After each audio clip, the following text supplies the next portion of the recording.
نبيها صح سيدي. ود البازار هذه أغنية من اللي ما خذتش حظ. ما زلت ما تبتتش برشا. ما خذتش حظ.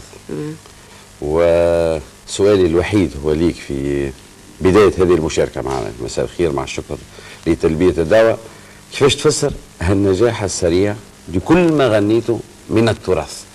يعني سؤال يعود بعد فترة متاع عامين توا متاع نجاح مستمر. بطبيعة الحال حكمك اليوم هو غير حكمك من عامين كي بديت تقدم في العروض هذه. السبب ممكن علاش الأشياء اللي خذيتها هي جزء من الذاكرة الجماعية. نعم. وفي كل معناها تحرك إحساس كل واحد فينا، لأنها تذكرها بذاتها، بشخصيتها، بسيزوريجين، بأصالته. جذوره معناها. جذوره. وهالنجاح هذا كأنه أحرجك شوية. معناها كي بديت تقوم بالتجربة كنتش ناوي على الشهرة هذه، معناها مش في طموحاتك، ماهيش في أهدافك، قلت لي أكثر من مرة.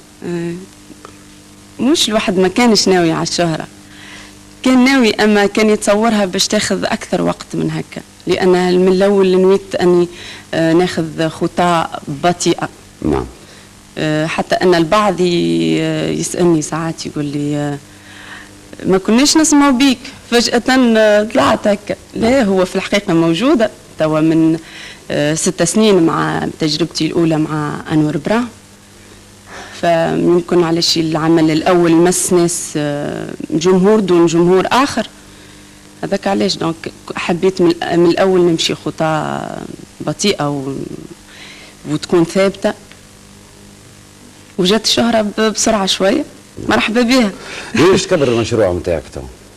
شو اللي فرجة كاملة؟ ناوية أنا من الأول نويت على الفرجة.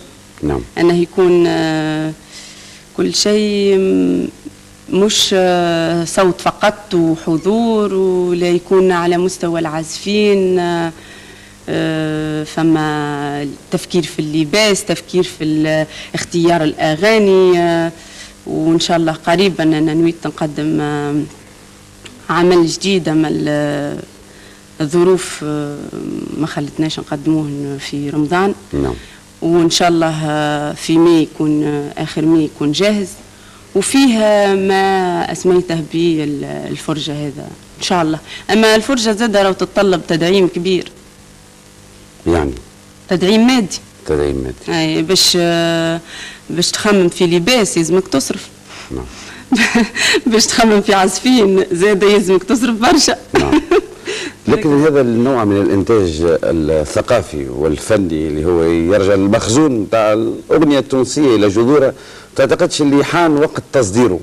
تو احنا نصدروا في الكروفات وفي الدقله وفي البرتقال وفي مدالينا، نحلموا شويه نصدروا شويه كتب وشويه جرايد شويه برامج، وايضا انتاج غنائي يعني نجموا نصدروه. والدليل أن البعض يقولوا لي اللي الأغاني هذه يسمعوها في بلدان أوروبية كما فرنسا وغيرها وبلجيكا. إذن فما قابلية واستعداد أنهم يسمعوا الأشياء هذه. نعم. دونك احنا باش نقوم بدورنا إن شاء الله بالإمكانيات المحدودة اللي عنا، باش نقوم بدورنا في التعريف وإن شاء الله ننجحوا. نعم. سمعنا بعد ولد البازار. بعد ولد البازار إذا حبوك ارتاحة. شفتك مرة؟ شفتك مرة؟ باهي.